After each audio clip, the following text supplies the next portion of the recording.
Tonight on Lost and Found. A baby she never saw.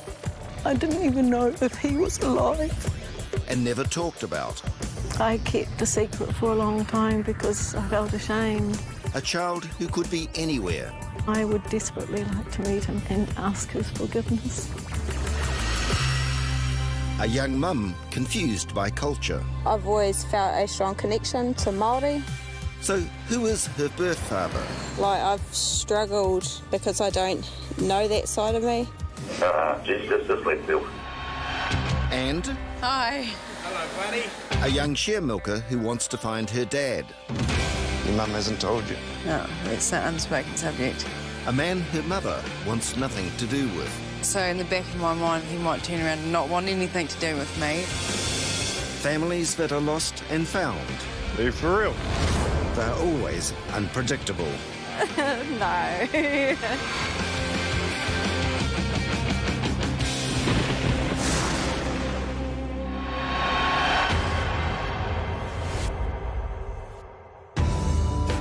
I gave up my baby boy for adoption in 1974. He has been in my heart and thoughts every day since. I often wonder what he's doing.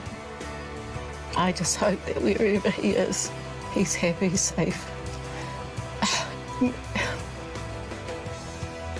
and loved.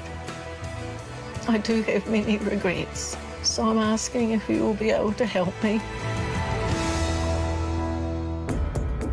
Giving up a child for adoption can be hard, but finding that child again can be even harder. Anne Moffat is a 60-year-old nurse who has lived in Christchurch most of her life. She has 2 adult daughters. Anne has always carried a secret, one she now wants out in the open. So you're looking for your boy, Brent. He'd be 40 now. What do you know about him? Nothing, actually. I do remember dark hair. And you never told your mum and dad? No. Your brothers or sisters? No. So that's 40 pretty tough years for you. Yeah, it has been. I felt pretty bad. –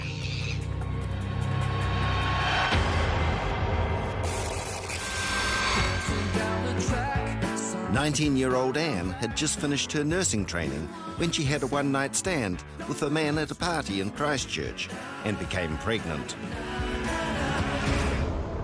Ashamed, she fled to Sydney, where she secretly gave birth to a boy. She named him Brent. I hadn't heard... Sorry. I hadn't heard Brent cry, so I didn't even know if he was alive. 2 days later, while signing adoption papers, Anne found out her baby was a healthy boy. I was pretty naive about how things went, really, and I really felt like I didn't have any choice but to give my son away. I had a lot of regrets. He's been in my thoughts and my heart every day. And many times I've wanted to find him, but I really didn't know how. 3 years after giving Brent away, Anne married an Australian and then returned to New Zealand in 1977. She has 2 daughters and divorced after 16 years of marriage. Her son Brent has always been a closely guarded secret. I kept a secret for a long time because I felt ashamed. But I'm not ashamed of him, and I would love my daughters to meet their brother. And I would desperately like to meet him too and ask his forgiveness. Anne gives me permission to apply for the adoption records. To find Anne's son, I really need these documents. Luckily, there's no restriction on these papers, and I'm able to collect them in Sydney.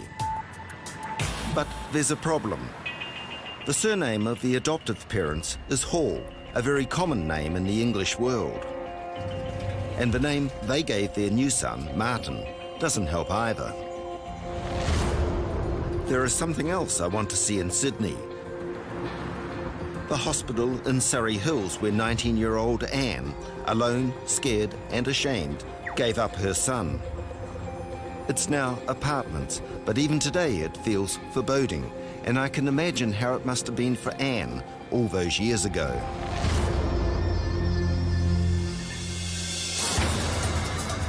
Searching for John Hall, the adoptive father, proves difficult. So instead I delve into the background of the adoptive mother, English-born Jackie. Through her birth records, I find she had brothers, including one living in New Zealand. Then a series of phone calls and emails leads me to John and Jackie Hall. They were both actually raised in New Zealand and returned here to live in Tauranga when Martin was young. They tell me their son is now living as far from New Zealand as it's possible to be.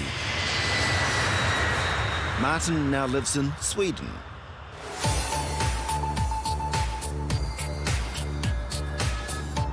He moved to Stockholm after growing up in Tauranga, where he was a top golfer. He's agreed to meet me.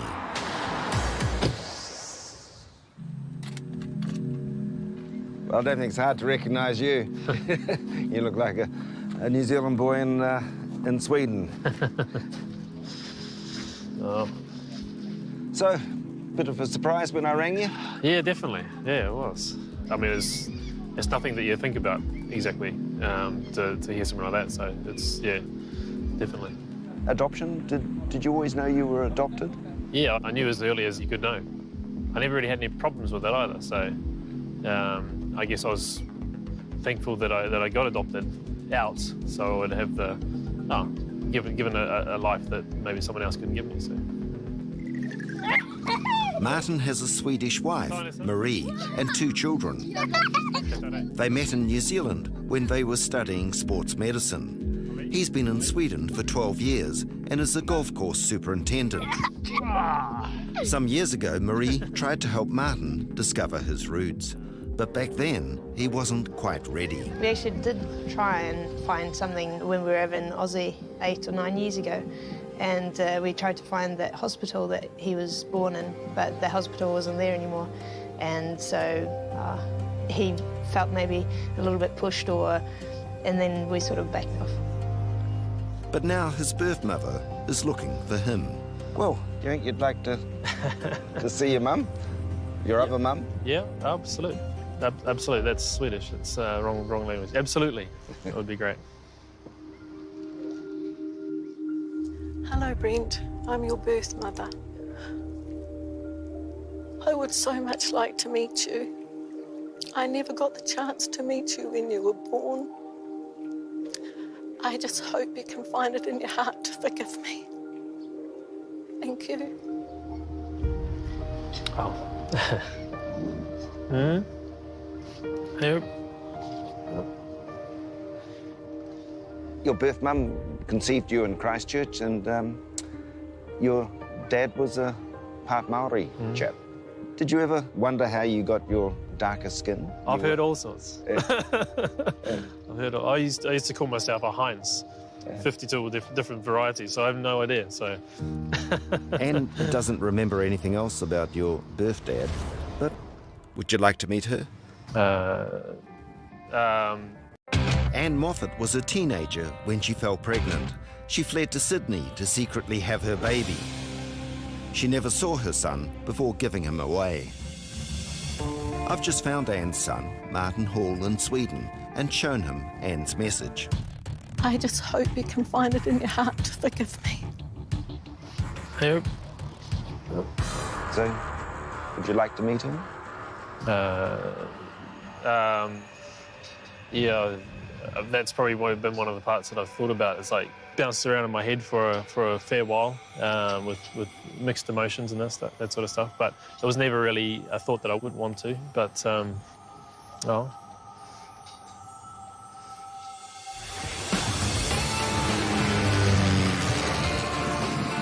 It's time to update Anne. She's waiting back in Christchurch. She has no idea I've found Martin, the son she's never seen. Well, I've spoken to a man called Martin Hall, and he's your son.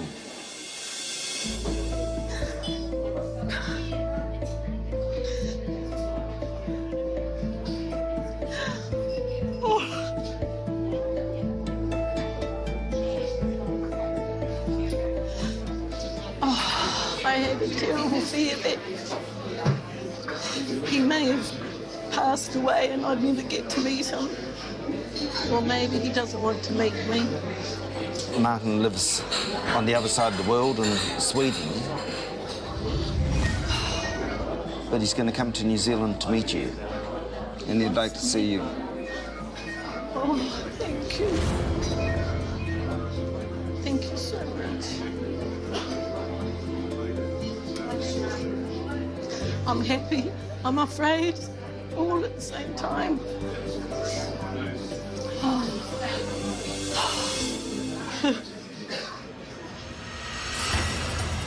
2 weeks later, Anne arrives in Tauranga to meet Martin, who's flown home from Sweden. But Anne's journey will involve more than just meeting her long-lost son. Martin's adoptive parents want to meet her first. Oh, gosh. It's a daunting prospect for Anne, Yes. facing up to the guilt she has felt for 40 years. This is Jackie. I'll let you go and say hello to Martin's mum. Hi. I love it. Welcome to our home. Thank you. It's nice to see you after all this time. Do you want to come and meet John? Would love to. Thank you. And I know that you haven't seen any photos of Martin and you haven't seen him growing up, so I've got some photos here and I thought you'd like to see it. So this is it. Oh, my gosh.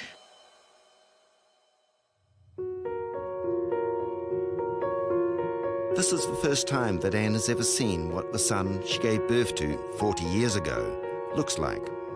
That is him. Him with his brother, so I don't know, he would have to have been 2. This is in the house in Sydney. And then we go on to... Nathan was going to school, so yes, he'll definitely be 2. And that's him. Isn't he gorgeous? Do you want a box of tissues? I've got a box over there. But you see, he had a big puku. Oh, my gosh. All I remember is his dark hair. That's all I ever saw. Big breaths, big breaths. My greatest fear. All I wanted was for Martin to be loved, safe, and coming here to meet you. And John has just answered that question for me. So you do know, don't you? That's great love. Thank you. You know, you've given us a gift because we couldn't have children, so we adopted 2 boys. He wanted 5, but we stopped at 2. That's right. And we couldn't have asked for anything better, so you don't know how much we thank you.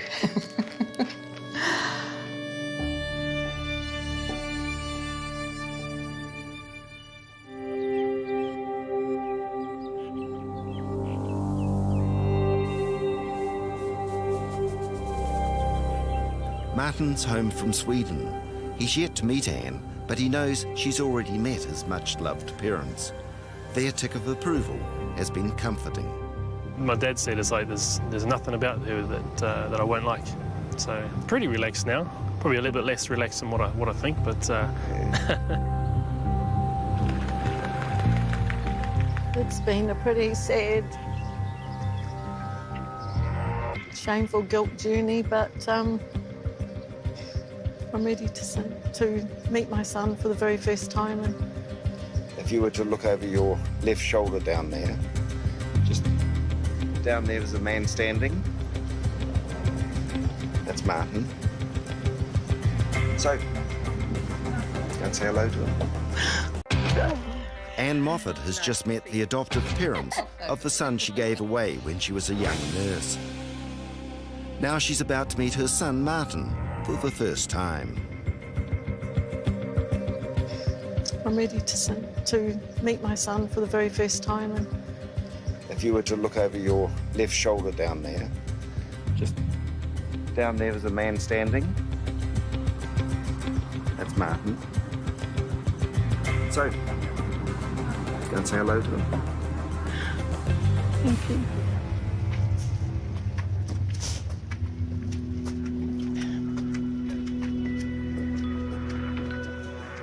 I felt like a 19-year-old girl seeing her son for the very first time. It was just amazing.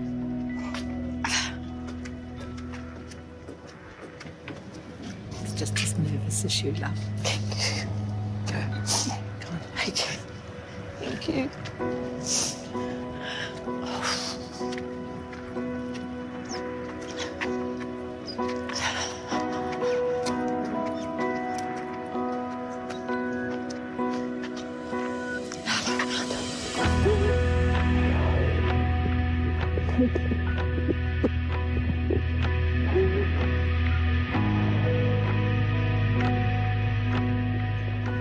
I could see that he had forgiven me and there was nothing there.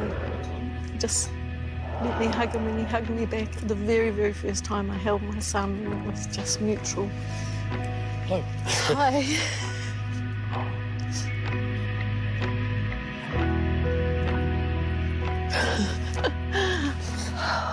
Nice to meet you. Nice to meet you. It's the first time ever that I met you. Thank you. Hello. Thank you.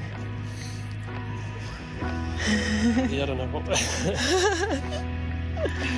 This felt really good. Yeah, pretty emotional, more than what I thought I would. I found out the new meaning of being speechless anyway. But it was really good.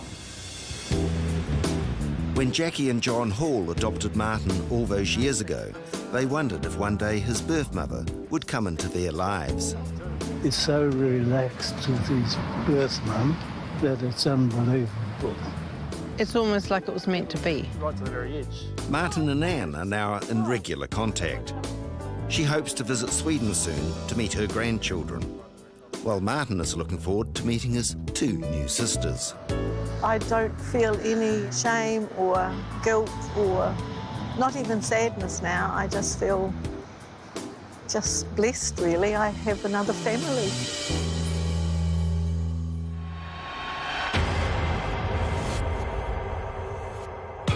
Hi, my name's Ember and I'm looking for my father, Glan Muler.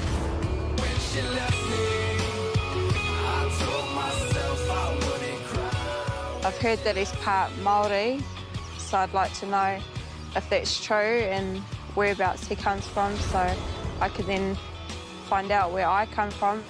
It'd be really, really good to get to know him. Yummy. What's it?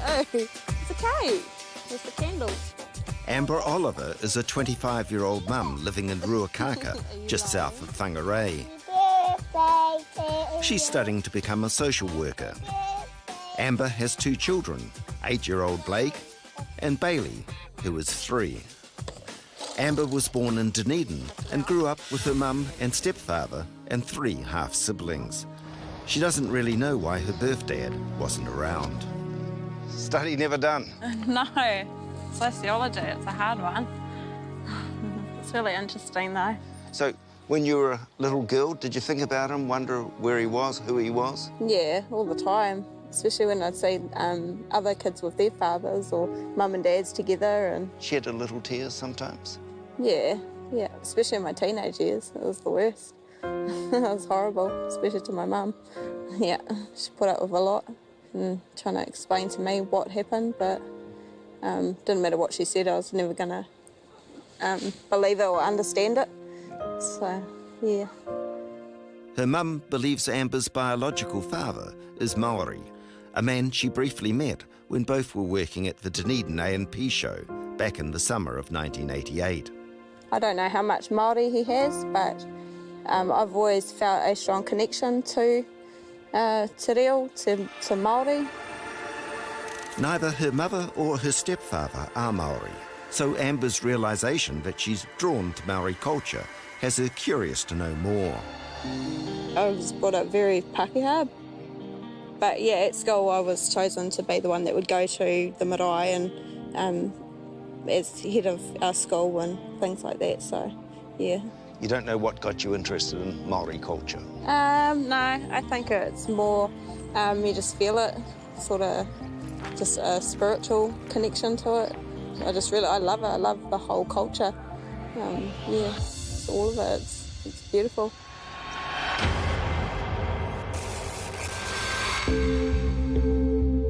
Ember reached a turning point when, as part of her social work degree, she was given an assignment that was called Ko Waio, Māori for Who Am I? But Ember couldn't complete the paper because she didn't know her biological father's heritage.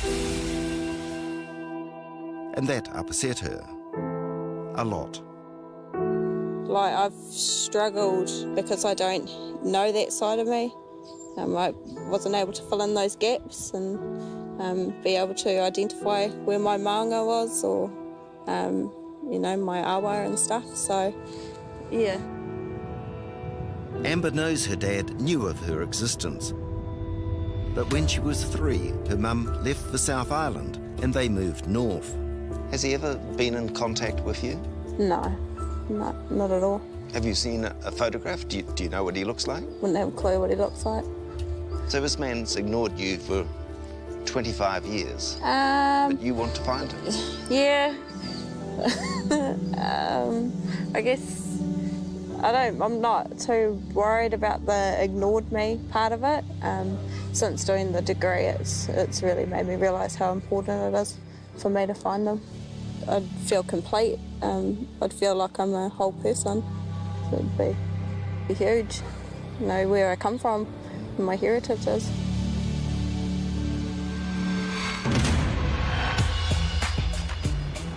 If Glan Muler doesn't have Maori heritage, it would be quite a shock for Ember. Searching birth records at the library, I don't trace Glen. However, I do find a useful listing. Amber's dad has a brother with an unusual first name. Then on Facebook, I check the Glan Mulers, and one living in Australia has a brother called Grayson. Hello. Hello, is that Glan Muler? Yeah. Glenn, my name is David Lomas, and I'm calling from New Zealand. Yeah? Did you once live in Dunedin? Yeah, I did. Look, I'm calling because someone's looking for you. Geez, this is left field. A young woman called Amber Oliver. You're kidding me. Oh, wow. I've been looking for her. I had people trying to find her in New Zealand. Yeah, I've been trying to look for her for years. Look, I've got a message from Amber. Yeah? One of the things that she wants to know is she Maori?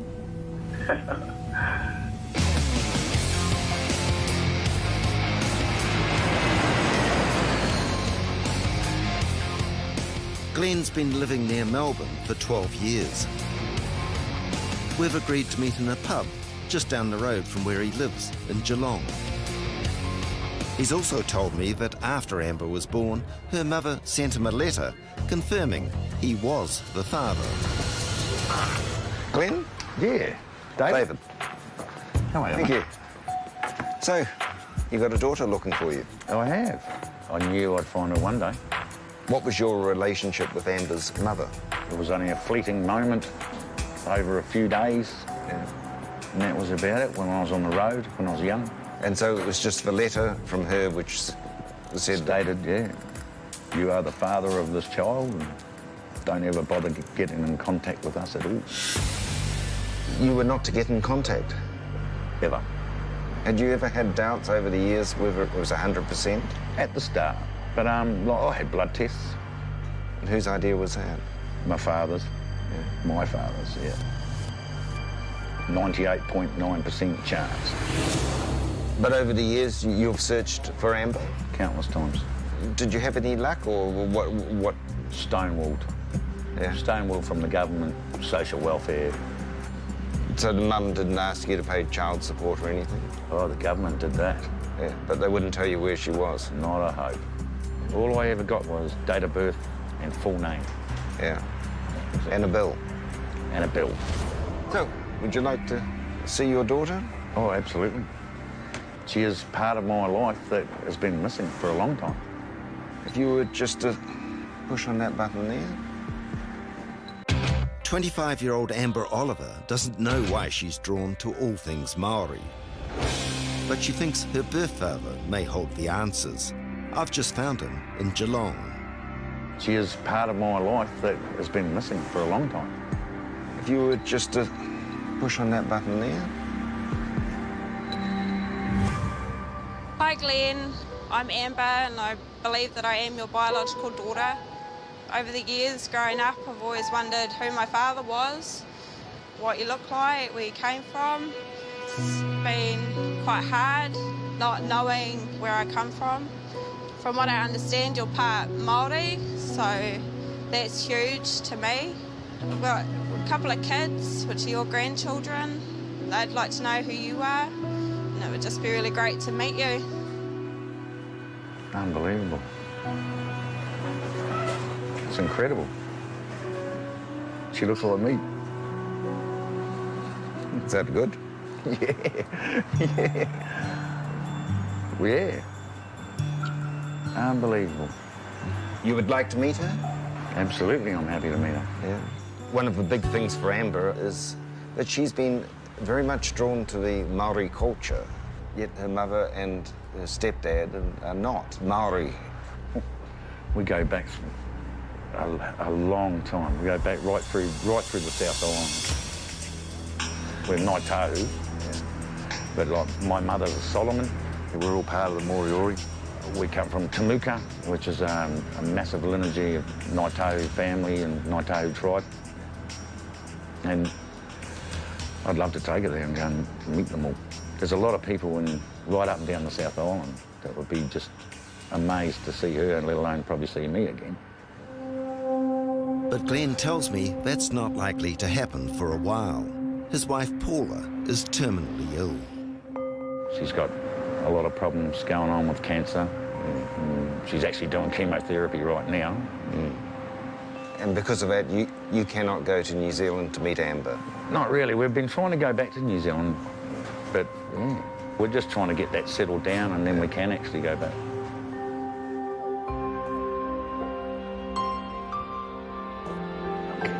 Start it.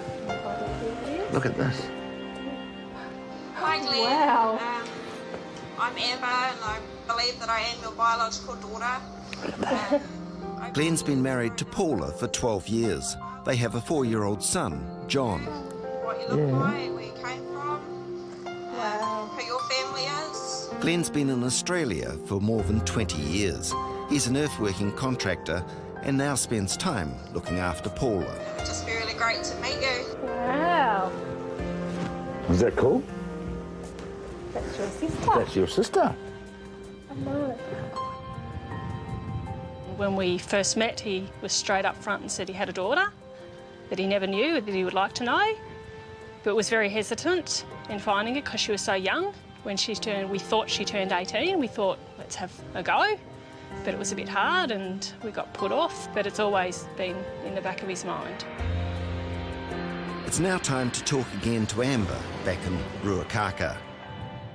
She's no idea I've found her father, where he is, or just how much Māori heritage she's about to discover.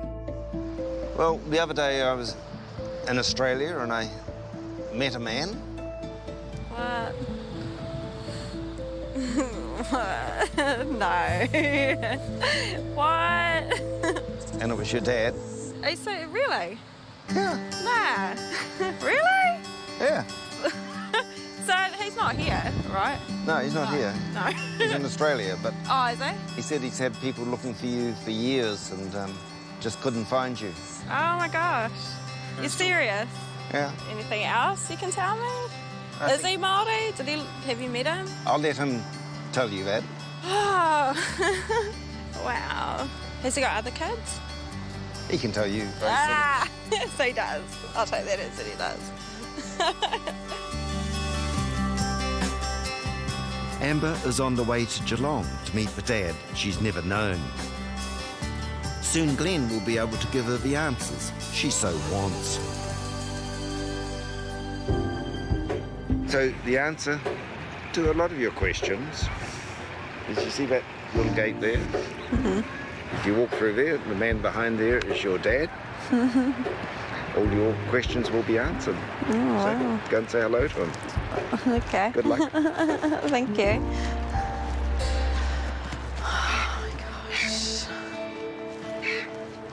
Really?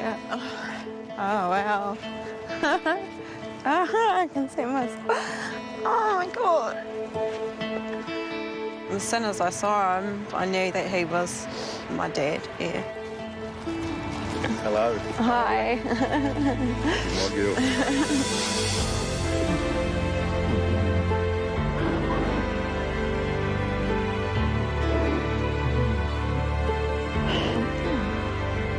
Oh, it's one of the best hugs I've ever had in my life. Something that I've missed for so long.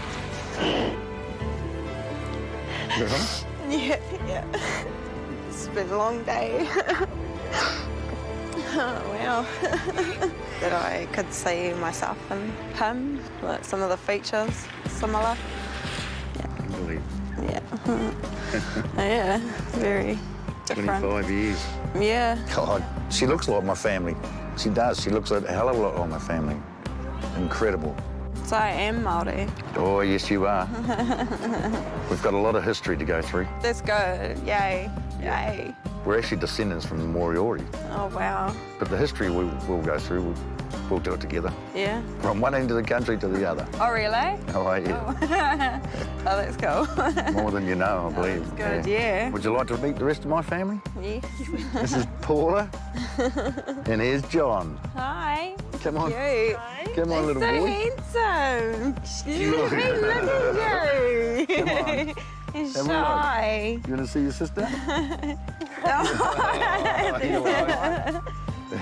Glen has promised, subject to Paula's health, to come and visit Ember. It's going to be an incredible journey, just to show her what she's missed. After spending time with her father, Ember finally has closure and the knowledge that one day soon she'll be able to meet her new whanau in New Zealand. That's a lot to take in. It's hard to describe. Just overwhelmed and happy. A Sydney mother of 6. Family is just absolutely everything in my life. But family hasn't always come easily. I had to give up everything and I cried my eyes out. The search for a child left behind. I had no idea of what the place was going to be like. I want my son back, simple as that. And she's travelled seeking a father she's never known. I've always imagined meeting my dad. Her mother, fond memories of him. I heard her name was Emiko and she looks very Japanese. I think she'll be very cute. What lengths will they go to find him? I just prayed to my ancestors. And were they looking in the right place? Families that are lost and found. Oh, my God. They're always unpredictable. Guess we could use all the help we can get. Yeah, I guess so.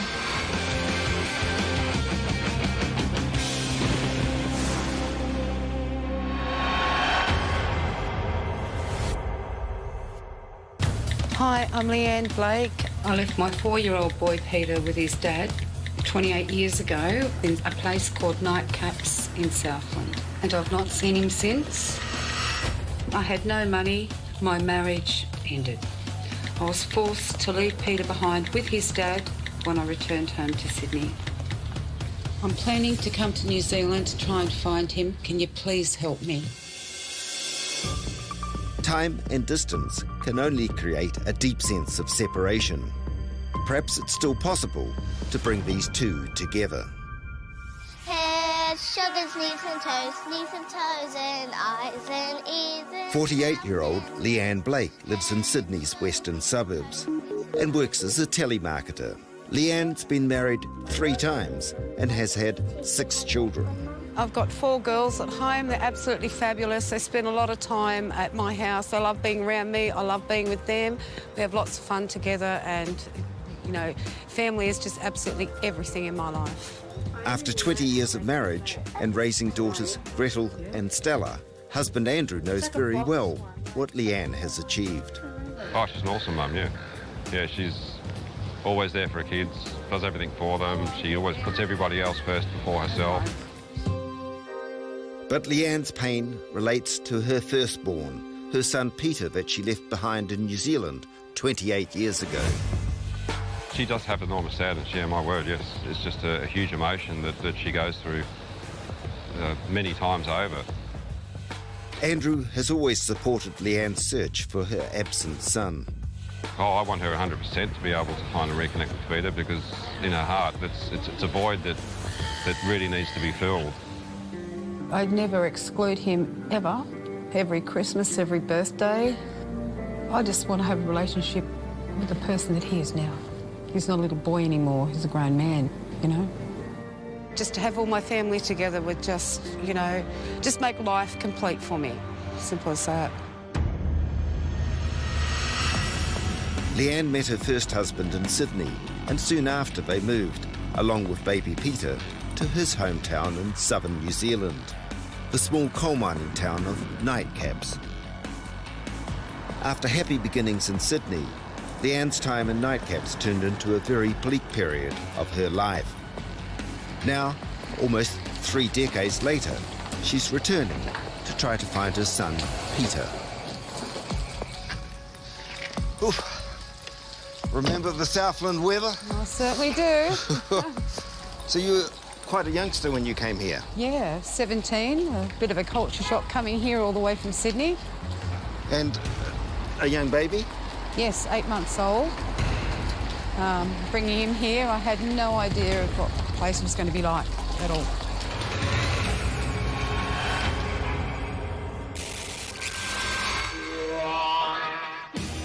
Leanne's marriage fell apart.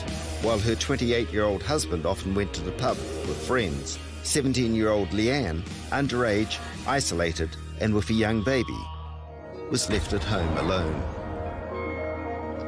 I couldn't handle it because I didn't have any friends, I didn't have any family, I didn't have anything here, only my son, and he was determined that I wasn't going to take my son with me. You wanted to take Peter with you? Yeah, I did. But he wouldn't allow me to take him because I had nowhere to take him to. That was the pressure. It was a lot of pressure applied on me. So I had to give up everything, and I cried my eyes out because I had nowhere to go. And then I found out that I was pregnant with my daughter, and I just had nowhere to go. She says her husband dumped her at a bus stop in Invercargill. Pregnant, with no money, and without her son Peter, she had to fend for herself. I found my own place, a little place called Winton. So that was where I had my baby. And she was born, but then something terrible. What happened? Yeah, well, she died at 5.5 weeks old. It was very, you know, like, it was a bit of a shocking time there when I lost her. It was very heartbreaking for me, and I lost it very badly. When your baby died, how did it affect your relationship with your ex-husband? He'd already got a lawyer, papers drawn up, unbeknownst to me, to sign over my son to him. Leanne, in shock after the death of her baby Natalie and struggling financially, felt no option but to give custody of 4-year-old Peter to her ex-husband. With no reason to stay in Southland, Leanne packed her bags and headed home to Sydney. I felt empty when I left here. Absolutely nothing. I didn't feel like anything. Emptiness. Just, I feel gutted and ripped off. You know, I want my son back. Simple as that. Leanne returned just once to visit Peter when he was about to turn 5. It was also the last time she visited the grave of her daughter, Natalie.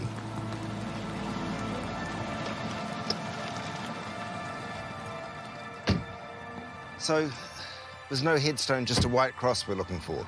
Yeah. Right. Leanne is not sure if anyone's been here to visit the grave at the Winton Cemetery since that last visit 27 years ago.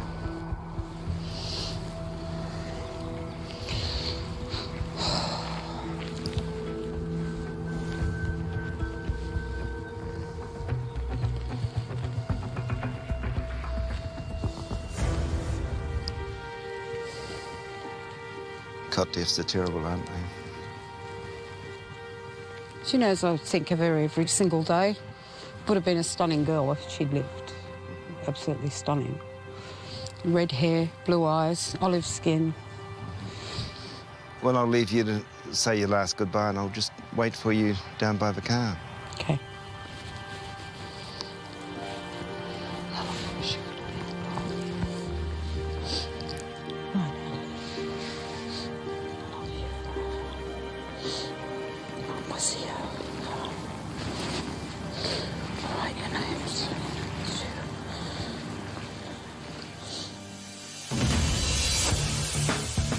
I've left Lyan to do some searching in Southland. My search for Peter Butler proves harder than I was expecting.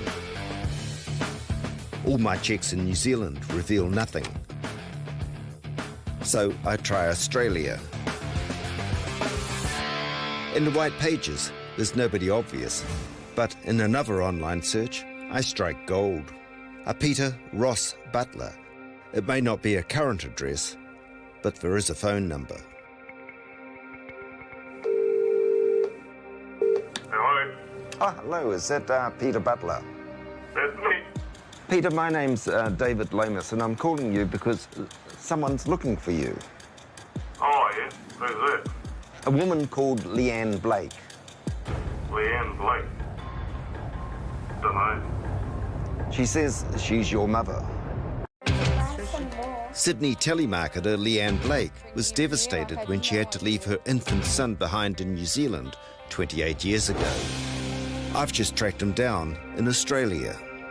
Peter, my name's David Lamus, and I'm calling you because someone's looking for you. Oh, yeah? Who's that? A woman called Lyan Blake. Lyan Blake? Dunno. She says she's your mother. Oh, my mum. That's pretty random. She's been looking for you for quite a long time. Oh, yeah? Jesus. When's the last day out? 5. She says she's thought of you every day since the last time she saw you.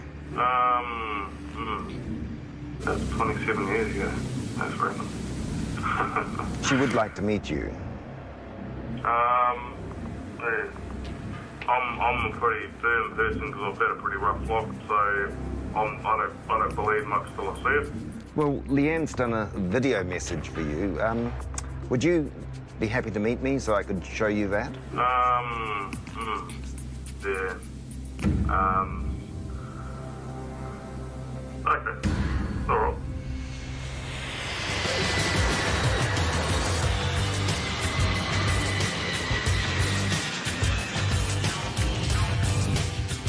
Peter tells me he's a truck driver and that 2 years ago he moved to Australia.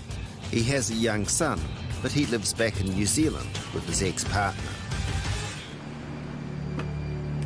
I'm quite curious to see how Peter reacts to what I have to tell him and show him. Does he remember his mother? And does he know why she left him all those years ago? You the Kiwi chap? Yeah, that's me. Great. Thanks for meeting us here.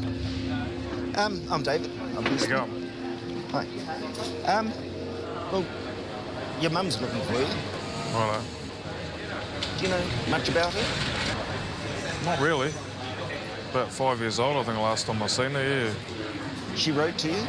Yeah. Did for about 2 or 3 years, I think. Yeah. Do you have any idea why she left you? No. It's a bit unusual for a mother to actually leave the child behind. My dad did talk to me about some circumstances, but I'm not too sure how truthful they were because, yeah, me and him don't get along anymore. So he found a woman when I was 14. She didn't like me very much, so he decided that she was more important than me, so he left me to it at 14. When did you depart home? I was 14 and I just lived by myself and brought myself up. It must have been a hard childhood. Yeah, it was kind of hard, like getting myself off to school and lighting a fire to keep warm and washing my hands. But I had some pretty good next door neighbours and pretty good community I lived in, so they looked after me. Did you know you had a little sister? Yep, my dad did tell me about that. Yeah.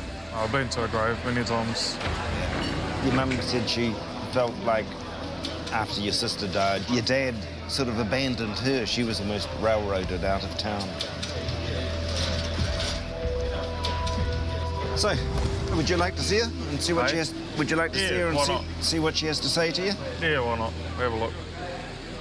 And if you hit that play button. Hi, Peter. It's your mum here, Lyan. I've come all the way from Australia to come and find you. I'm hoping that we can meet. I've really missed you. You've never left my heart, and I always love you. I've got 4 beautiful daughters, which are your sisters, that are dying to meet you. I hope that we can catch up and see each other. You've never left me, ever.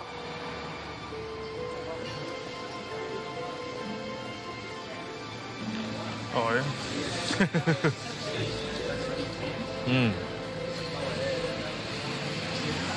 So that's your mum? Yeah, that's cool. Do you remember her? Not really. Don't remember her. Would you like to meet her?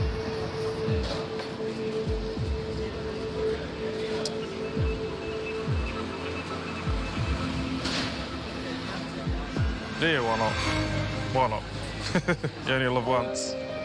So, any anxiety? Oh, yeah, I've been a bit nervous. It's been a long time. Got a lot of friends, but no family, so... Apart from my son. So, yeah. Crazy. It's not surprising that Peter's protective shell seems closed. After becoming disconnected from his mother and later his father, and having separated from his partner, he's wary of relationships of any kind. I always got open arms to good people in my life, people that I can trust and people I can depend on. It's the people that I can't trust. I won't have anything to do with those sort of people. So for the moment, it's enough that he's agreed to meet his mum.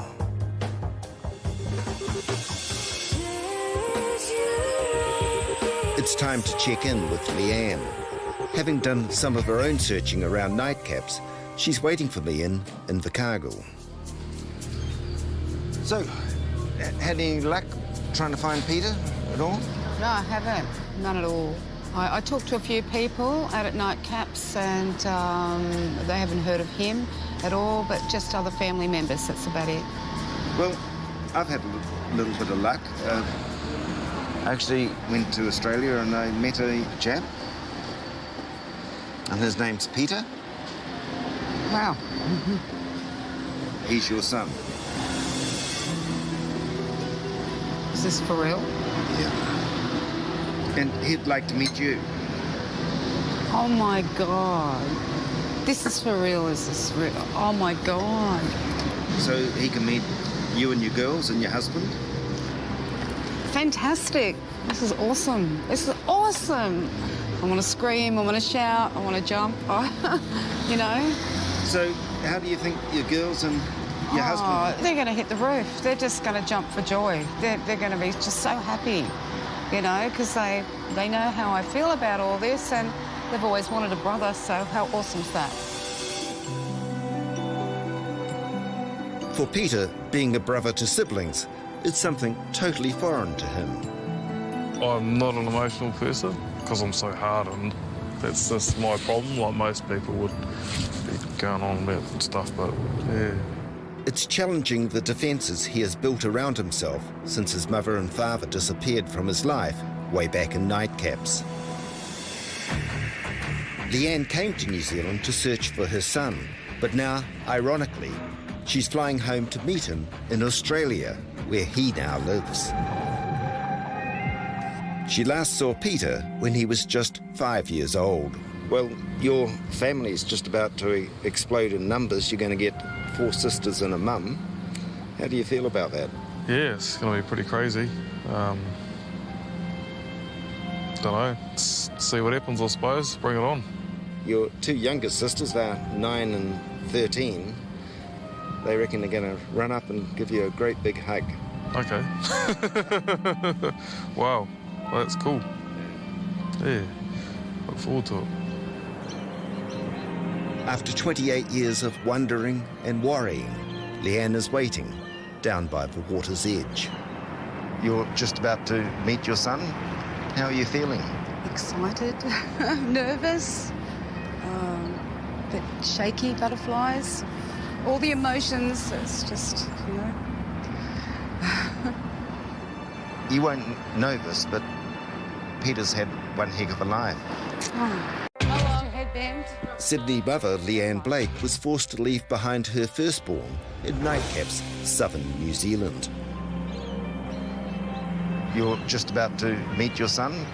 How are you feeling? A bit shaky, butterflies, all the emotions. It's just, you know. You won't know this, but Peter's had one heck of a life. When he was 14, his dad basically left him alone back in Nightcaps, and he moved to Christchurch. Oh. And Peter fed for himself, chopped his own firewood, did his own washing, had to buy his own food, $40 a week. So for quite a few years, he actually had no family. If you were to walk over there and along there and see up on that ledge up there a guy in the blue and white stripes, he's up there waiting, and awesome. He would love to see you.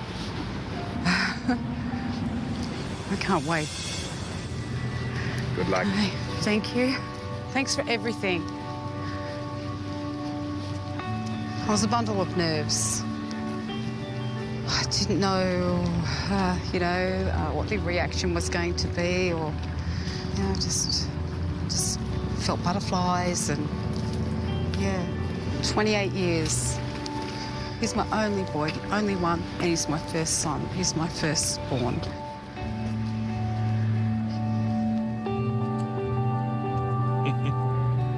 Hi. G'day. There you go. Hi.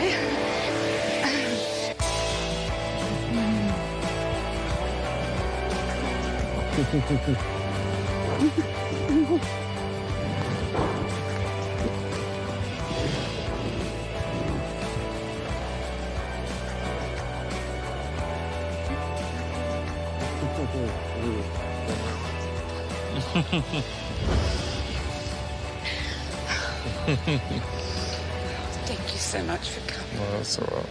I wanted to come. Definitely. This is awesome. I'm so nervous. Yeah, I'm a bit nervous too. That's all right.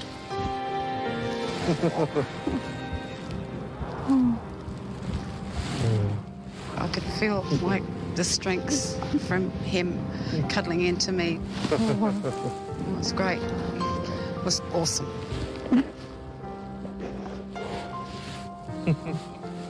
I was pretty nervous, but at the same time wanting to actually meet. It was good. Very emotional, especially for my mum.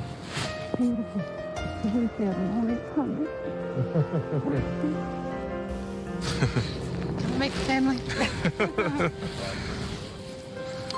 Okay, Stella, I'd like to meet G'day. your brother Peter. There you go, love. Awesome. Good. Nice to meet you. Gretel. G'day. This is Gretel. She's the youngest. Gretel. There you go. The oldest to the youngest. Nice to meet you. How old are you? 9. 9. You're spring chicken. And this is Victoria. Victoria, how are you? Good, how are you? Wonderful. Oh, it's surreal. It's just a whole new family that I never knew existed. This is my husband Andrew. G'day, mate. Right. Not too bad. It's undescribable, really. It makes me feel good. It's the closest people that you're going to have to you as a family. Yes. These two together. Oh. Awesome. You never thought it would happen, did you? It's the best day ever. I've waited for this day for 28 years. I can't describe it in words because, bringing my son and I together like this is just brilliant. How much hurt and how much sadness? Year after year after year. So, yeah. Yeah. I just won't do it anymore. No, that's right. When will you start? After a late night of catching up, Peter is in a whole new world of family and togetherness. See, that boat's got like a front at this end and a front at that Have end. you seen that big ferry? I can see millions of people on it. You have a look, Peter. I'm just so over the moon. They just can't believe it. They just love him already. They just think it's wonderful. Run you over. Just feel welcome and happy, and these people are definitely, yeah, they'll be in my life forever now. It's been probably one of the best experiences of my life, for sure. Yeah. Peter and his son are now part of Lyan's family. I just feel like everything's in completion, everything feels right. We just feel united as a family, and it's how it should have always been, you know?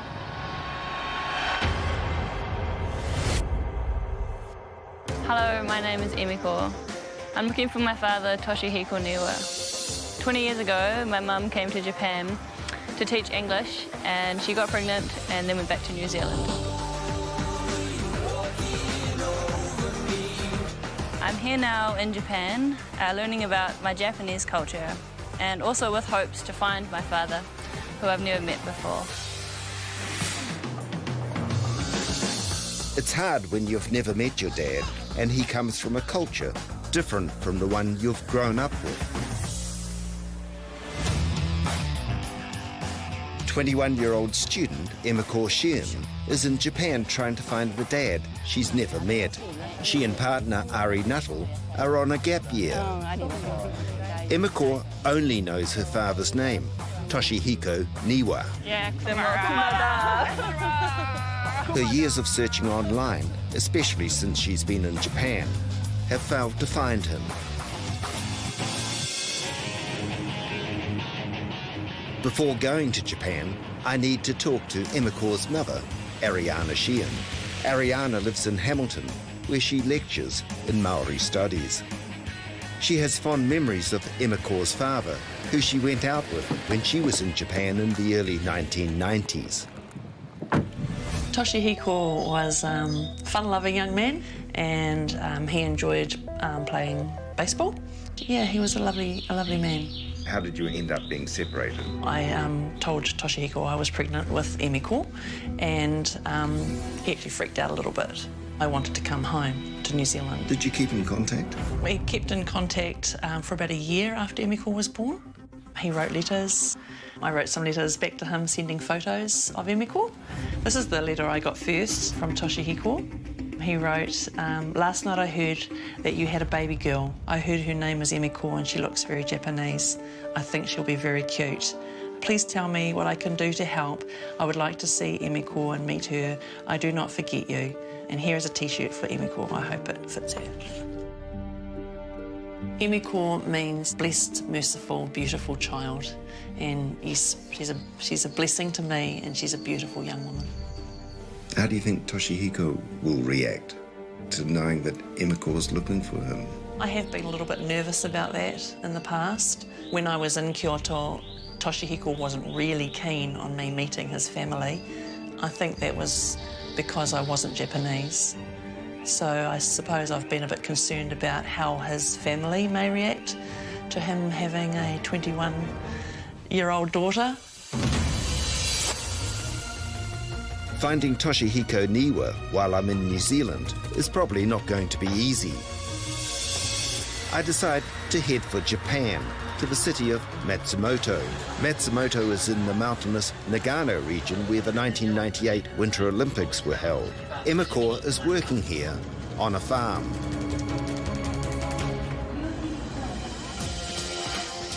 After talking to her mother, I know Emiko was raised in a big family with younger brothers and sisters.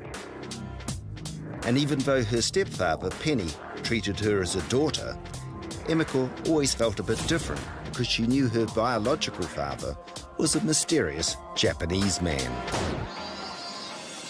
Early on, I wasn't very curious about him. I kind of just knew that he was the story that I'd heard. I've always had photos of him, so visually I've been able to see him in my head.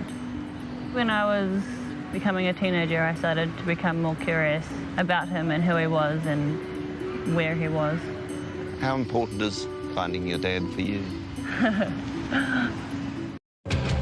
I've just met with 21-year-old student Emiko Shean in Japan. She's here looking for her Japanese birth father, Tashihiko Niwa, whom she's never met. When I was becoming a teenager, I started to become more curious about him and who he was and where he was. How important is finding your dad for you? I've always imagined meeting my dad, but I think it'll be a completely different thing when it happens. I don't know. I've got no idea what my reaction will be. Growing up, was it ever a problem being part Japanese? Obviously, I look a bit Japanese. As soon as I meet people, you know, my name's Emiko, so they always wonder, you know, where that name's from and where I'm from. You've come to Japan? Why? I'm here to learn about my culture and to learn about the Japanese people and their way of life. Maybe by the time I leave, I'll be able to call myself Japanese and feel good about it.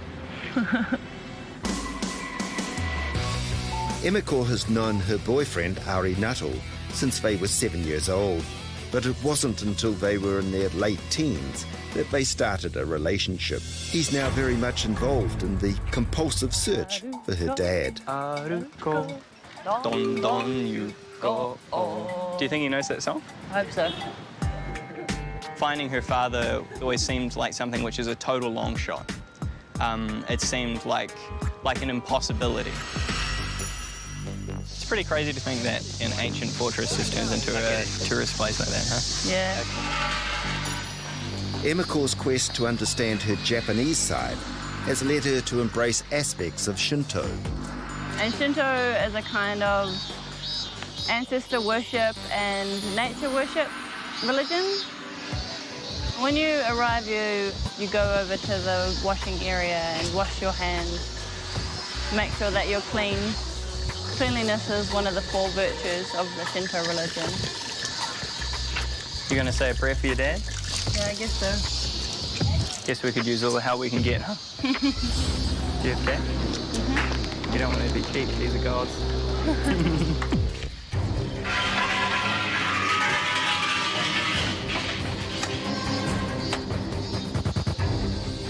I just prayed to my ancestors with help finding my father. I need all the help I can get.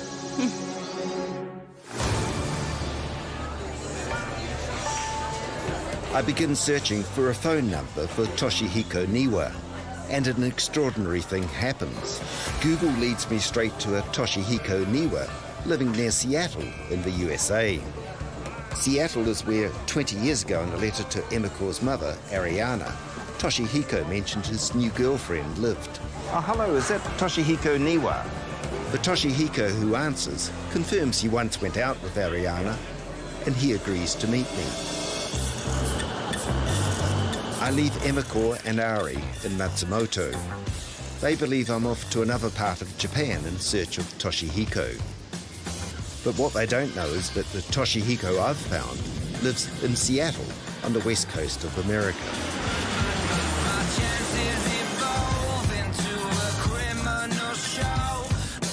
This Tashihiko hasn't yet confirmed that he's Emiko's father, but he's agreed to meet me on the outskirts of Seattle at the Starbucks near his home in Woodinville. The question is, will Tashihiko, an American citizen for nearly 20 years, accept a 21-year-old Kiwi daughter into his life? Toshi. Hi.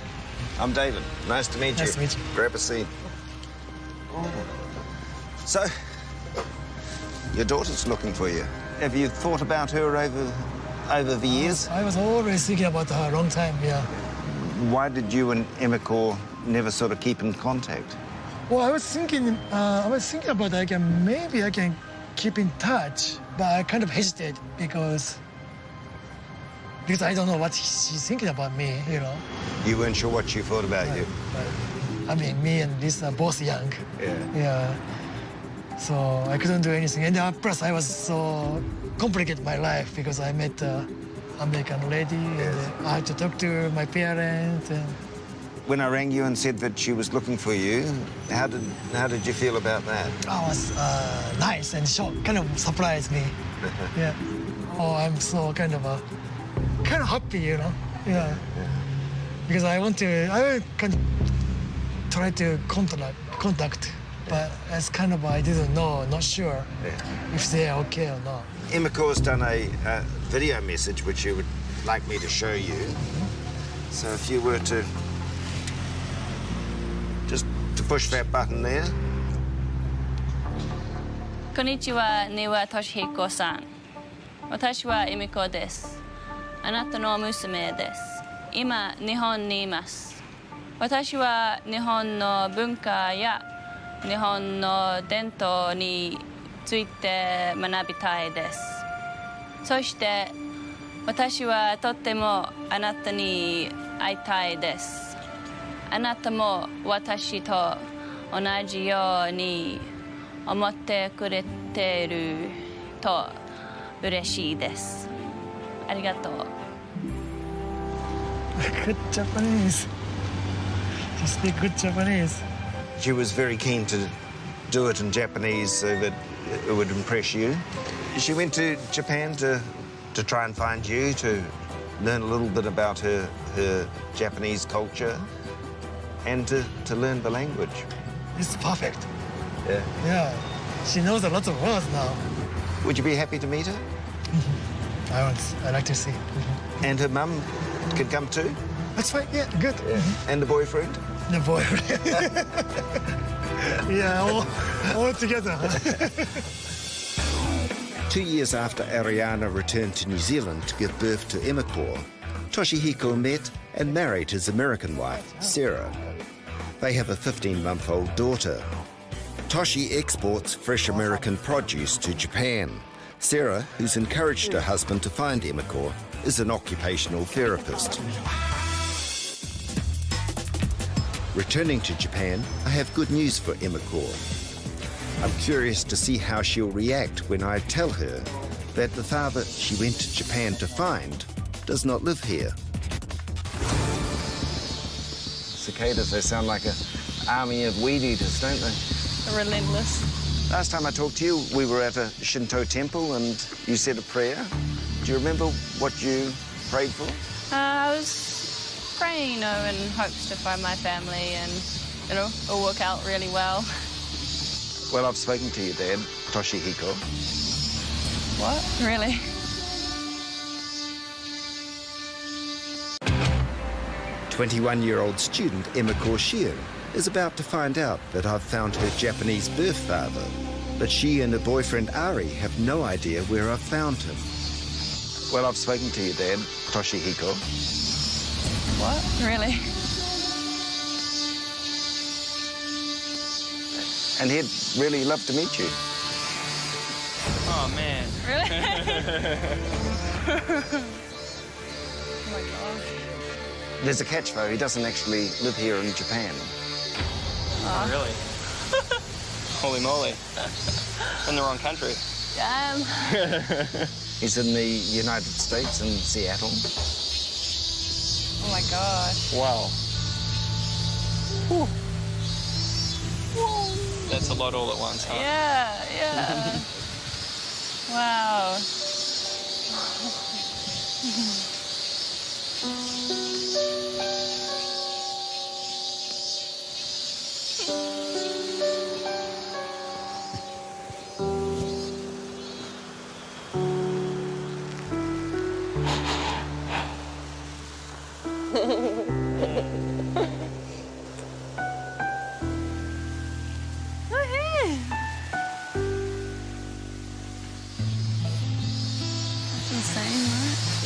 Crazy, huh? So, would you like to go to Seattle to meet your dad? Really? Wow. Wow. Holy moly, that's a crazy opportunity, huh? Yeah, that's insane. I would love to go. Of course.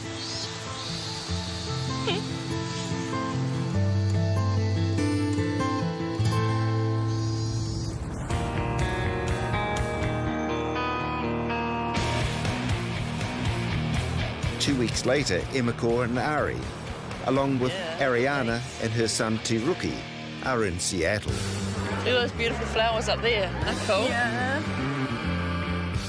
For all of them, this is their first time in America.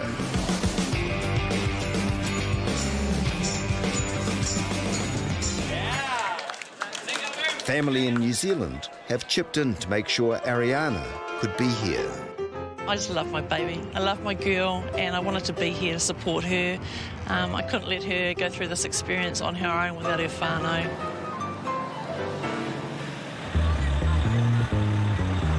And this place is so big after Japan, huh? Would you look at that? Gonna grab a Japanese hot dog?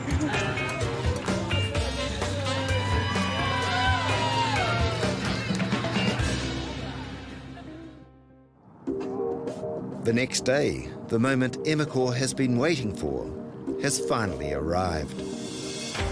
Just over there by the beach is a slightly older Toshi. Would you like to take your daughter down to meet her dad? Yes, yeah, I would. All right, good luck. Thank you.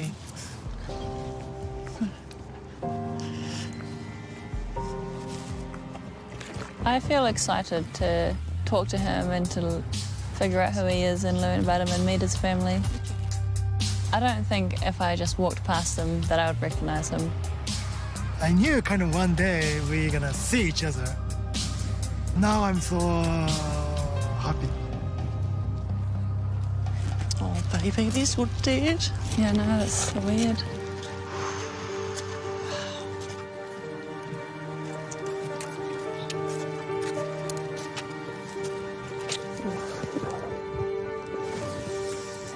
Sorry.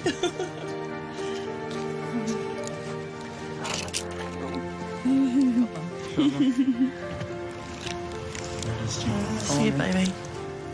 I know she was nervous. I could see her twisting her hands behind her back. Wow. Oh my God. But finally gets to see him. I felt proud of him that he came to meet his daughter. Hi. Hi. Hi. Hey.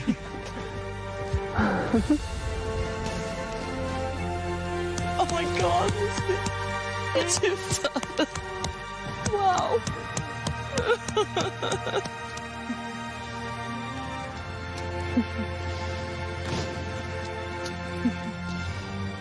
So, thank you for coming. Thank you for coming. I was overwhelmed. That's just great. So, seeing Tashihiko, talking to Emiko and meeting the rest of my family, Ari and Ricki. He still looks the same. God, he looks the same. I'd recognise him if I met him in the street. well, I kind of hesitate to contact you because I don't know what you're thinking about me. So, and so I'm happy you're doing this. When we hugged, it was kind of strange, but it was also quite satisfying. I ain't seen nothing like this before in my life. Good on him. Good on her, right? Yeah. Good on you, Mum. What a woman. Fella. Come over, guys. Oh my goodness. Hi. Oh, wow. It's lovely to see you. Thank you so much for coming. Long time. Yeah. This is my boyfriend, Ari. Nice to meet you. Nice to meet you. This is my son, Te Riki. Hi. His brother. Nice to meet you. This is a letter you sent me. Yes, yeah. Toshi has never stopped thinking about the daughter he had never met. Oh, so nice that you kept it. Letters and photos that were sent to him by Ariana have been treasured, but it's taken 2 decades for him to get the Maori translation of Emiko's name. So this is Emiko. I wrote that okay? Yeah, that's correct. And Rearangi means treasure of the day, and Waitapu means sacred water. Yeah, this is Māori. Oh, cool. Emiko's 2 families are united. Toshi introduces her and Ariana to his wife Sarah and their baby. Tashihiko he's really great. He's a really nice guy. I was quite nervous the last couple of weeks and the few days that we were here before we met him. Pretty soon, actually, summer is coming. But then I can relax now because they're so lovely. Yeah. It feels like a weight's been lifted off my shoulders or something. After spending a week with her dad, Emiko and Ari returned to Japan. Toshi finally has told his parents about Emiko, and they are keen to meet her. Toshi will do the introduction the next time he's in Japan. Emiko had a birthday just recently, and he gave her a gift for her birthday. In the card he wrote how he was sorry that he'd missed all those previous years, but now they've got time to create new memories, and brought a tear to my eye. He's a really great guy, and I'm so excited to get to know him more. Home run. Nice.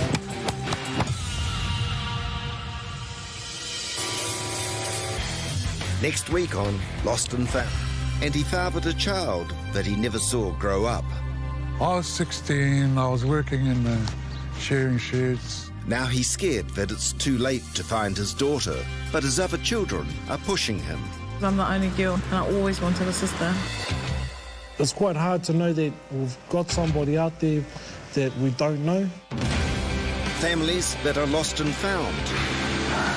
They're always unpredictable. Hi, my name's Tahai Tate. I've just joined this program to look for my daughter, Whakatane. It's been 20 years, and I'm wanting to find out where she is. Kia ora, my name is Sheri Tate, and I'm looking for my sister, Whakatane. I've been looking for her for a very long time, and I really want to find her. Kia ora, I'm Tahai Tate Jnr. I'm looking for my sister, Whakatane. I've known about you all my life. I've only got the courage now to come look for you. She has nieces and nephews now, and it'll make a family for us. God.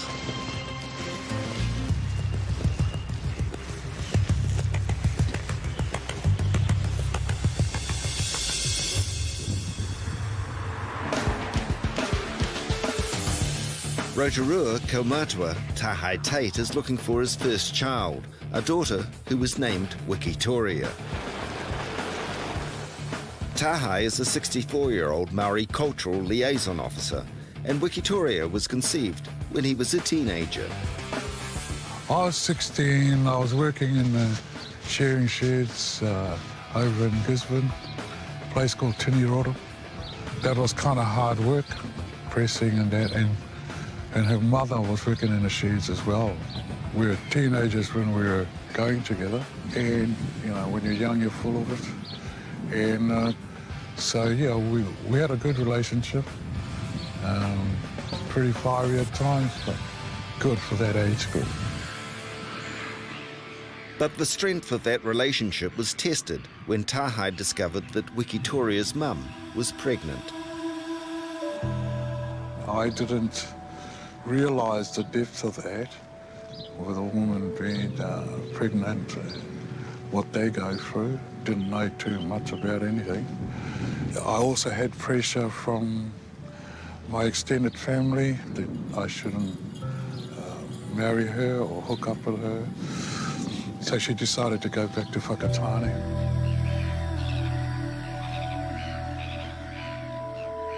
So, looking back, I mean, how do you feel about the decisions you made then?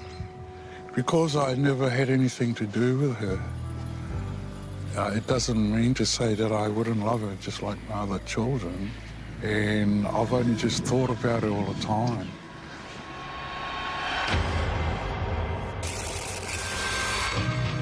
Seven years after Whakatane was born, Tahai was visiting family in Whakatane, the same town that her mother had moved to. He saw his young daughter playing in the street.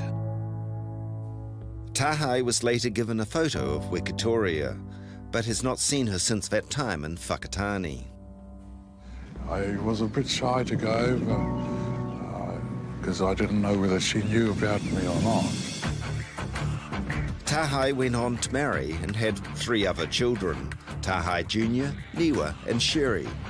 But for years, Whakatane has been the missing link in his family. It's been difficult now that I've got grown children.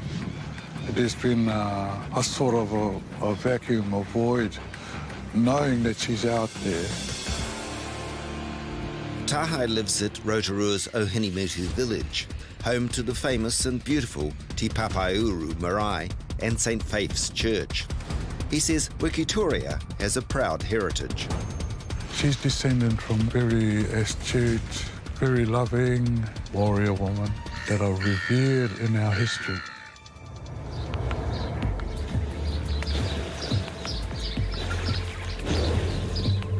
That one? Yeah. That's Dad. I reckon he's only just cracking 20 or something. He looks young, eh? This old dad, they look pretty suave back in the day. Yeah.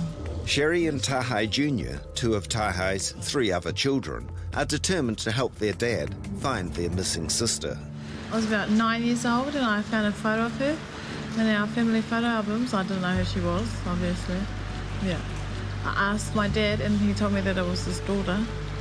And since then I've just been fascinated because I'm the only girl. I have 2 brothers and I always wanted a sister.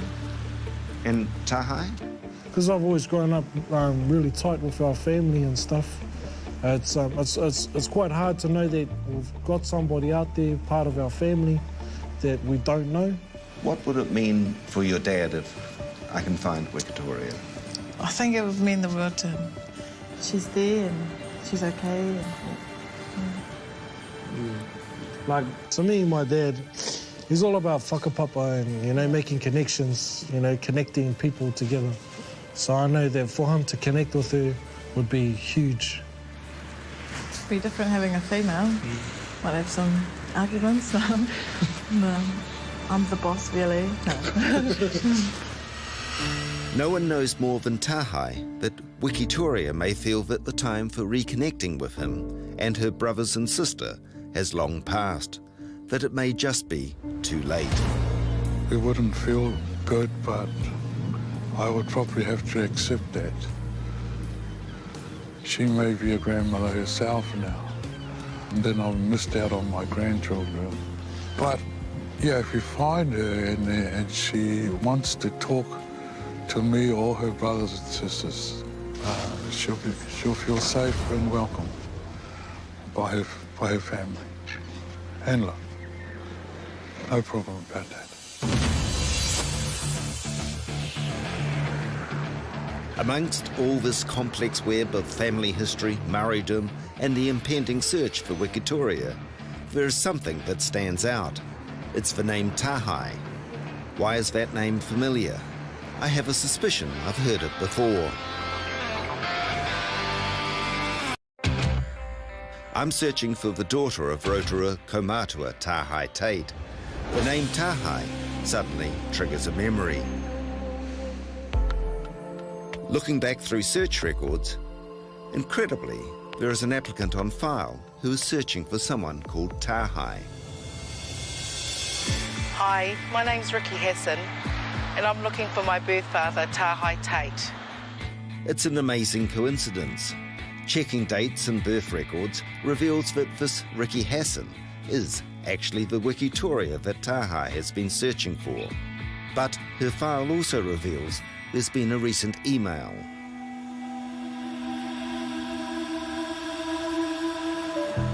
It seems odd that Ricki has suddenly withdrawn her application.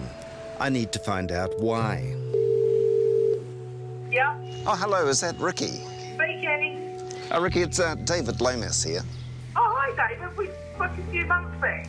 Yes, we did talk a while ago, but I see that you've pulled out from trying to find your dad. Yeah, I did. I didn't really want to go through with it anymore. Well, look, I'm coming down to Nelson in the next week or so. I was wondering if I could catch up with you.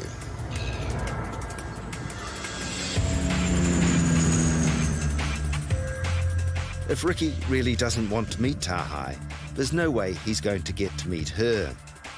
I've told Ricki I'll be waiting for her in Nelson if she wants to talk further. But so far it seems like she's not going to show up. She clearly has no idea that a loving family is actually looking for her. Morning. Hello. Fortunately, Ricki has decided to meet me. What would you like to drink? The difficulty now is that if she doesn't want to meet her birth father anymore, then Tahai and his family's search will be fruitless. Right. So, you were looking for your dad? I wasn't, but I thought, yeah, I might give it a go. Yeah. And then I pulled out of it. I was scared, actually, that I was going to be rejected. I guess it probably comes from, you know, when I was left as a baby by my biological mother. So you weren't raised with your mother virtually at all? We were both put into a family foster home in Rotorua. You and your mum? Yeah, because she was 19 at the time. I think I was 18 months or something. And she left me there. So I guess, yeah, I guess from a very little child, no one likes rejection, do they? Some people it makes stronger, some people it makes a little bit weaker. Ricki tells me that after her birth mother left her in the foster home, she was made a ward of the state and then taken on by foster parents. Long glad. There's something. Ricki still occasionally saw her mum and her mum's other children as she grew up, but these were compulsory visits, enforced by social welfare. Was that couple who adopted you Maori, or...? No, they were white, yeah. And they had 7 of their own kids biologically before they took me on. And your upbringing, it's not been Maori at all? No. My biological mother's side are right into the Maori culture, and they rejected me because I was too white. They all said to me, "Are you too white? You even dress white, you talk white." You know, like, that was really hard because it's like, well, it's not my fault I was brought up with a white family. It's really not my fault. I've never learnt it. But you look at me and I look like a Maori, and I look like I should know because I'm 45 years old. Do you know anything about your dad? No. No. Not a thing? Not anything. And if he was a person embedded in Maori culture and things like that? I'd love it. Can I show you something? Oh, my God, yeah? I spoke to this man the other day.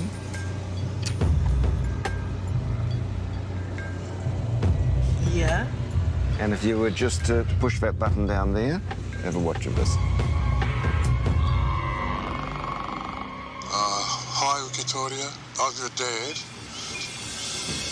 No way. I've spent a long time looking for you. No way. I really want to meet you, and so do the rest of your brothers and sisters. So, Victoria, in the background you'll see on Māori, you belong to this place. We'd like you to also meet your extended whanau from here. So, if you really want to come and meet us, we'll welcome you back into our whanau.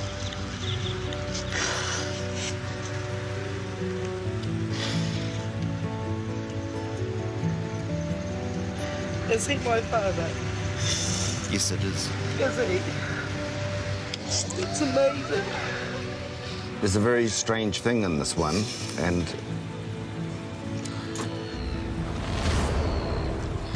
they came to us to try and find you. No way. Your dad calls you Victoria. You have 2 brothers, 1 sister, and they're the ones who have also been really, really involved in trying to find you.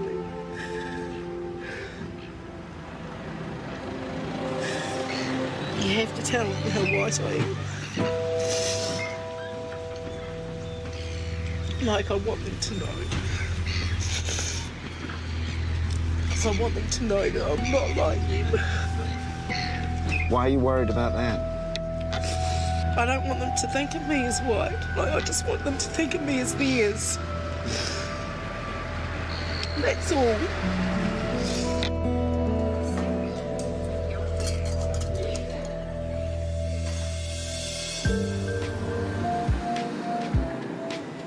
Ricky's married to a merchant seaman who's currently working out of Dubai. What did you do? They have 6 children, aged from 5 to 23. Good boy. She has a background in hairdressing and is now an artist working with glass. Ricki has lived in the Nelson area ever since relocating with her Pakeha foster family when she was 5. It was great. It was hard working. I got taught, you know, good morals, good work ethic. I was loved, I was fed, I was clothed. And all my foster siblings, they were just my brothers and sisters. I was part of their family. But I've never, ever indulged in my heritage. I've been too scared to, for fear of rejection. Ricky's foster mum passed away 5 years ago, bringing up new feelings of loss. Missing my mum kind of spurred me to want something like blood, I think. I just want to belong. I feel like I want to belong to a family that's really mine. It's unusual news that I bring to Tahai Tate and his daughter Sheri in Rotorua. They have no idea that father and daughter have been looking for each other. For Tahai, there's the anxiety that he's left his search too late, that he's missed the opportunity to reconnect with his daughter, whom he last saw from a distance when she was only 7 years old. Grab a seat. Cool. Well, I've been doing some searching and I've got something to show you. You've been looking for your daughter and you for your sister for some time now. Yeah. Well, interestingly, someone's been looking for you. Okay. So if you just push that button there.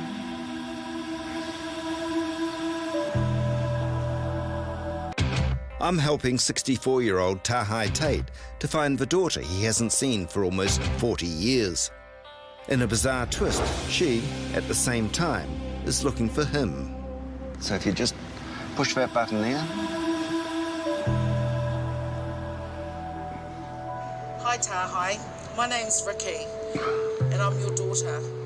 Oh, I don't know if you know about me, but I've known your name for quite a while now and would love to meet you. I have 6 kids. Wow. Who were born in Nelson. I've lived in Nelson for the last 40 years. 40 years. But there's always been a part of us missing. We'd all love to meet you, and we'd love you to meet us too. Cool. Gorgeous. Yeah. So she was looking for us? Yeah, I did it for you, Yakwe. That's so cool. She's got 6 kids.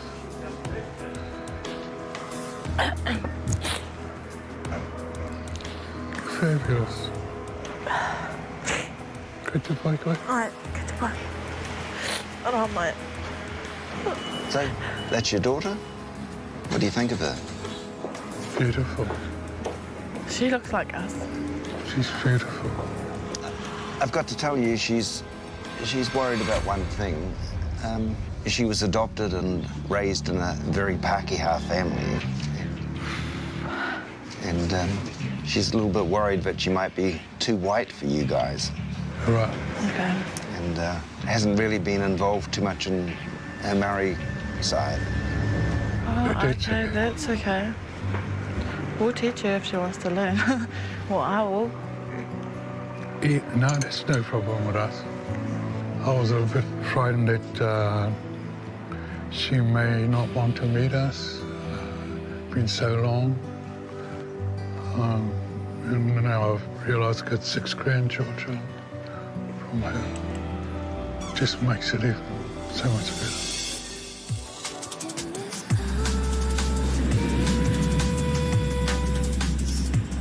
A week later, Ricki flies from Nelson to Rotorua.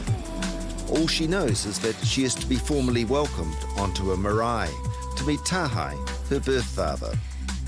As this is likely to be a daunting prospect for this cautious, white Maori, I've arranged for Ricki to meet her brothers and sister first. So you're here in Rotorua and you're going to go and meet your father's family today. How do you feel about that? More nervous than excited, because I don't like the unknown. It's a bit scary. What's the most terrifying thing about today? I think I've had a whole lifetime full of rejection, so I don't really know any other way. You have a brother and sisters on your mum's side. Why is this different? It's different now because these people actually want to meet me. I'm not being forced to go and visit because the social welfare told me I had to. 27-year-old Sheri has been instrumental in encouraging her dad to find his long-lost daughter, and she's waiting with her older brothers, Tahai Jnr and Niwa.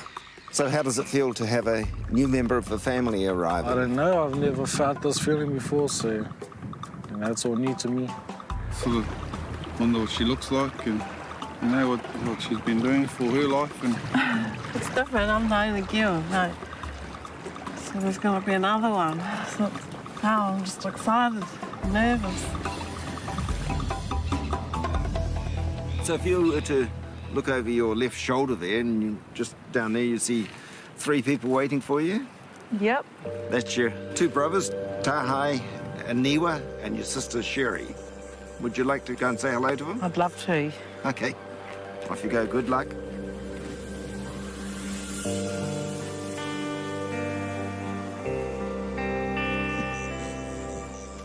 I was nervous walking down there. I wasn't really sure what to think, actually. So, finally, I'm coming home.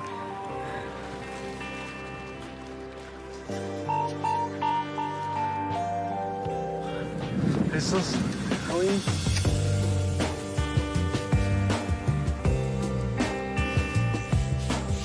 Be fine. Nice to meet you. Hi, you must be Niwa. Hi, beautiful. Maya. Hi. Yeah.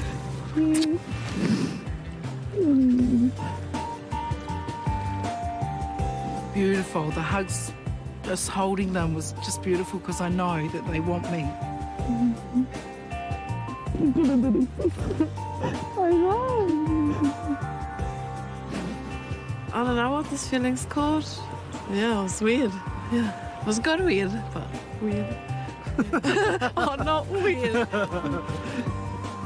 You're beautiful. You guys are beautiful. Oh, wow. Hi. I can't describe it, man. All I know is I'm happy, you know. You know, this is what I wanted all of my life.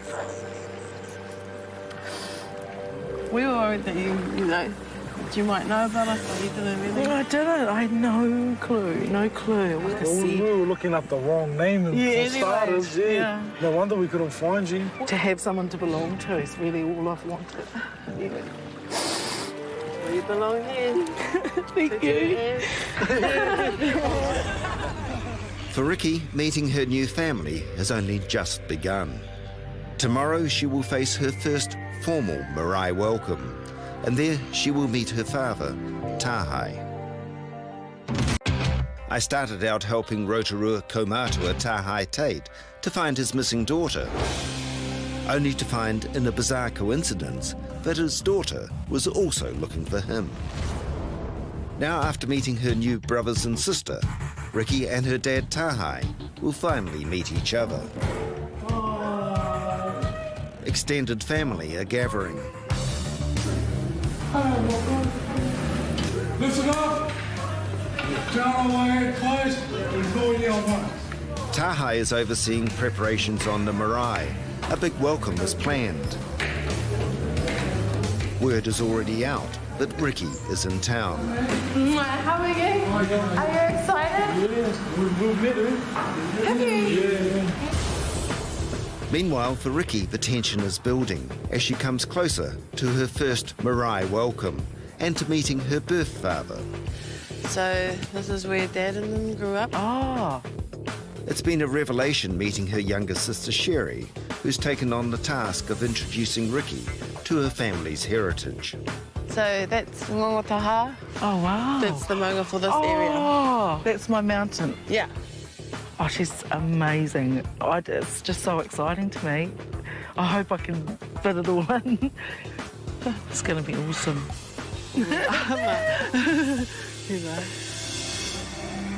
But now the moment has come that Tahai and Ricki have both yearned for and feared for so many years. Ricki afraid that she would never be able to embrace her Maori culture, that her father would not want to know her. And Tahai fearful that he'd left it all too late.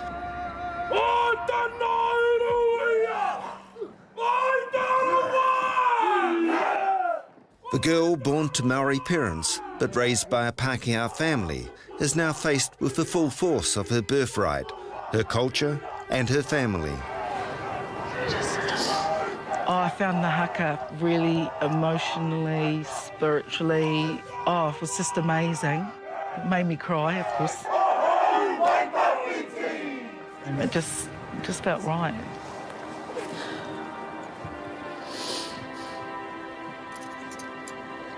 Where's my dad?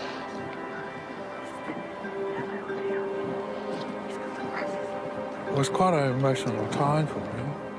I can't explain in words how I felt, really.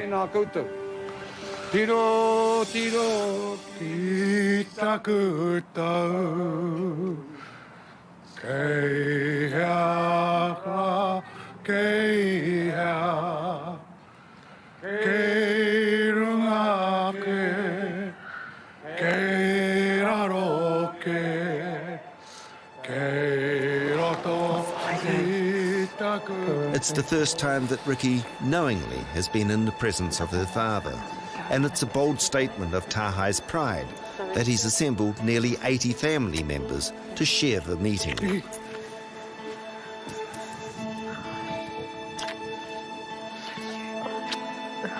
Beautiful.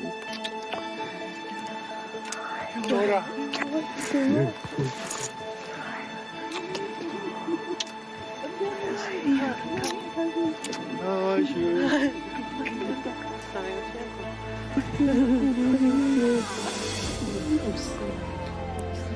My daughter. Always been my daughter. It was just amazing. I just wanted to hold him and talk to him all day, but I didn't want to overwhelm him with, my love for him. I was one of many waiting for her. And as a dad, I'm so pleased that she came.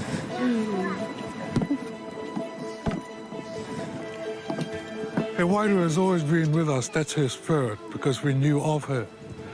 So she was always in our thoughts.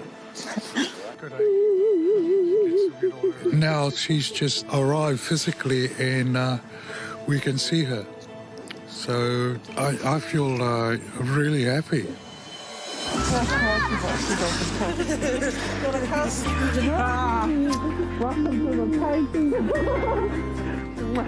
Ah, she's cool.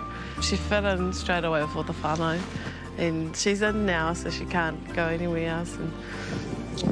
So the former foster child who grew up in the South Island, far away from her Maori heritage, now has more family and culture than she ever dreamed of. Happy? Very, can you see? Yep. And her dad, the teenager who missed out on his daughter growing up, can finally get to know her. I explained to her that I was frightened of being rejected by her rather than anything. And I was just pleased that she came along. My brothers are so excited. We're just all happy. Yeah. Ricki is in constant contact with her new family and can't wait to bring her own children to Rotorua and to what is now her place to stand. I belong here. I belong to my people, and it's a new beginning, and I feel loved, really, really unconditionally loved, which feels really good. and I feel proud to be part of this whānau. It's so exciting. Next week on Lost and Found. No, I don't have any idea why I was given away. Simona was rescued from a shocking Romanian orphanage. Because I was angry for many, many years, Mum. Now she wants to find a woman who abandoned her. Do you have any records here? No.